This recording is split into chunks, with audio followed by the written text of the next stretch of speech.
Back at it again, baby, and we have another one with Jordan Peterson. Let's dive in. Woke racism and how a new religion is betraying Black America. So that's quite the title. I mean, I'm sure it was very carefully chosen. And Wikipedia informed me that you're formally atheistic, and so which may or may not be relevant to our discussion. But it's very interesting to me that you picked that as part of the title.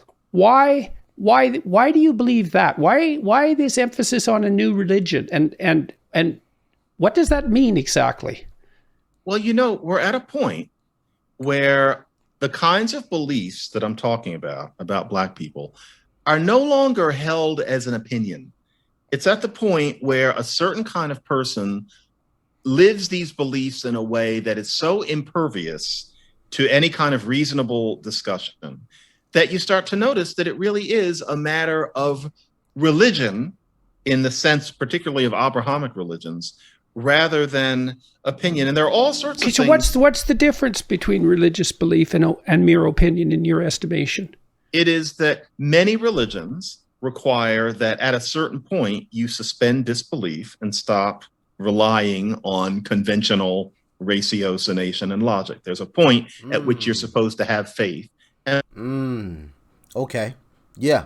I can definitely agree with that. I see that with religions. You're supposed to have faith. Ratiocination and logic. There's a point at which you're supposed to have faith and believe in miracles of some sort. And it's at the point where when it comes to race, there are things that one is supposed to insist on and believe, regardless of whether they correspond to reality or even any sense of justice. One in Christianity is supposed to be dedicated to showing that you have faith in Jesus. Within the religion that I'm talking about, the cardinal point is that you show that you know that racism exists, just that you know that it exists. Now, what you're going to do about it is irrelevant. Whether or not what you're showing actually is racism is irrelevant. The fact is that you knew you were supposed to be looking for it. And only that imperative, as ding dong as it sounds, explains a lot of the things that we've seen, especially lately. There was a real jump in the rails after summer 2020, but even before that. And it means that a lot of people look at what goes on with the race scene in the United States. And I know to an extent, there is that in Canada too. Whenever you see these sorts of things happening and you see brilliant people making arguments that don't make any sense and utterly despising those who disagree with them as if they were heretics. I'm gonna have to look up that word heretics. But yeah, I can see that. There has become more of a religious belief that if you're a minority, you're a victim. It's just a religious belief. About the race or racism thing, I think racism exists. Of course it does. I don't think anybody's denying that it doesn't, but the prevalence with which it does exist, or to the level that it affects our daily lives, I think is overstated. But I don't know. Maybe I'm the blind one. Y'all let me know. Word chosen deliberately. Despising those who disagree with them as if they were heretics. Word chosen deliberately. It's because what we're seeing, even though these are people who are usually very secular in their self-conception, it's a religion. This is exactly the kind of person who sent Galileo into exile a very, very long time ago. And the people back then often didn't think of themselves as religious. It was just considered truth. We're faced with that same kind of thought, even if the word isn't applied. And the reason I'm putting it that way is not just to annoy people by calling them religious, although I think it will annoy them. And it'll also annoy actual religious experts who will say that I'm stepping outside of my lane, which I most definitely am. But all of this stuff only makes sense if you realize that these people are religious and that they have to be treated as parishioners and not as people who are up for an argument. I've had a number of people make the same case to me recently. Are religious and that they have to be treated as parishioners and not as people who are up for an argument. I've had a number. So they're not individuals that should be looked at in terms of being up for an argument, which is one thing that I've said several times in videos recently. Like, why don't we just have some debates and some discussions? And some of you guys were like, no, they don't want to debate. And now I'm hearing it again. Individuals that have this religious type of thinking with some of these ideas, they don't want to have a debate. It's all just about belief.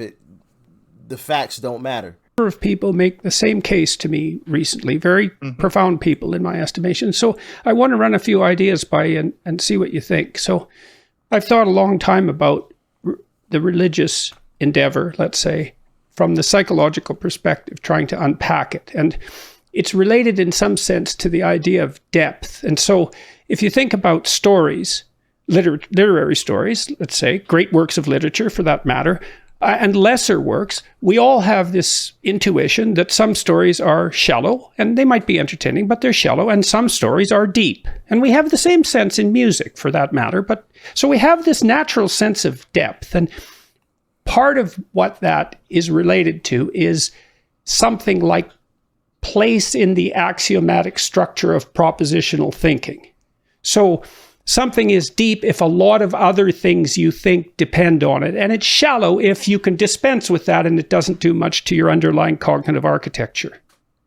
So that seem reasonable so far? Very much, yes. Okay. And then I would say that there's a set of experiences that are universally human, more or less, that occur when our deeper beliefs are challenged. And that threatens the way that we construe the world and our ability to act in it. It threatens us with nihilism. It threatens us with chaos. It's no trivial matter. That happens often when heretofore. Our deep beliefs should always be challenged. Our way of thinking should always be challenged. I think that is what creates a healthy mind and environment, not just being in this environment of just one way of thinking. I think it's good. I welcome that, and it's why I've said in previous videos, don't just send me right-wing stuff, send me some good left-wing stuff. And we've checked out the AOCs and the Noam Chomsky's versus the Thomas Sowell's, and I think it was Ben Shapiro, I think, if I remember what video that was. I think there was another one with Noam Chomsky versus Thomas Sowell. I like having hearing different ideas. Whether or not I agree with them is irrelevant, but the fact that I'm listening, and I think we should all listen to different ideas and have discussions about things that we typically would think of as false. Because maybe there's something about it that we don't know. Maybe we're the wrong ones. And I think it's important to have that mentality that you could be wrong. Y'all let me know how you feel about it. Or separated cultures come into contact with one another. Definitely. So worlds can move when that occurs. Okay, so, and then I would say that the set of emotions that are associated with the movement of deep beliefs are what we describe when we describe religious experience. And this is part of the reason I've had a number of conversations with famous atheists and very smart people. I mean, Harris, for example, is an extraordinarily smart person, and I'm familiar with Richard Dawkins' work and Daniel Dennett's work. These people are far from foolish, but they miss the point to me to some degree. Even scientifically speaking, because they treat religion as if it's a set of abstract propositions about the material structure of the world, and that's usually how the argument with religious people is framed, and they're often foolish enough to accept that initial framing. But there's a lot of phenomena that fall into the religious domain that have nothing to do with propositional truth. I mean, we had already had a conversation about music, and music has often been used across many cultures for sacred purposes. And part of the reason for that is the emotional state that it's capable of invoking, which is something like awe at the deepest level. And also its ability to unite people in harmony, let's say, and in dance and all of that. And so there's no escaping the reality of the religious instinct. And here's the point I'm trying to make with all that to some degree. So imagine this, think about this for a second. So there's this statement in the New Testament that we should render unto God what is God's and unto Caesar what is Caesar's. And you'd be hard pressed to find a single statement ever uttered by anyone that had a more remarkable effect on the development of political systems. Because in some non-trivial manner, the idea that state and church should be separated is justified by that statement. So it's a deadly statement, but I also think it might be true psychologically. And that if we don't have an explicit territory marked out psychologically and socially for the sacred, and so that would be for the deepest things, then what happens is that things that should not be so deep start to take on exactly that aspect. And I'll finish this with one observation. I've been Interesting right there. Interesting. Never thought about it that way. talking with someone I really admire. His name is Jonathan Pajot, and he's one of the deepest thinkers I've ever encountered in the religious domain. And he's well-versed in postmodernist Can you thought. spell his last name? Pageau. Got it. Okay. Yeah, French-Canadian Catholic, turned atheist, turned Russian Orthodox icon carver. That's part of his background. Anyways, he made a very interesting comment in a talk I was watching on the weekend about false gods, let's say. And he talked about the danger of the idea of inclusivity when it's elevated to the highest place or put in the deepest place, let's say. And so if the purpose of all organizations becomes radical inclusivity, so that's the uniting factor, then the specific purpose of all those organizations is instantly threatened. Mm-hmm. And so part of the problem here is that what the uniting factor, then the specific purpose of all those organizations is instantly threatened.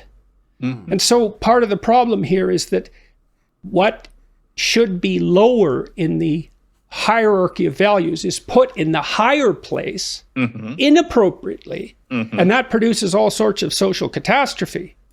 So when you're focusing on inclusivity all the time, and that is the main focus, that is part of what causes problems in a lot of situations and circumstances. And I get it, you want to include individuals, but you also have to earn your right to be in there, earn your way. You got to earn your stripes. We ain't giving no handouts. Do you guys agree with the whole new religion situation going on? Do you think that is the case with a lot of this stuff in terms of just people not believing in the facts? They just kind of go with whatever. Let me know in the comment section below. Like, share, comment, and of course, hit that subscribe button before you go and go and join the new Discord server. It's the first link down below. Peace and love. I'm out.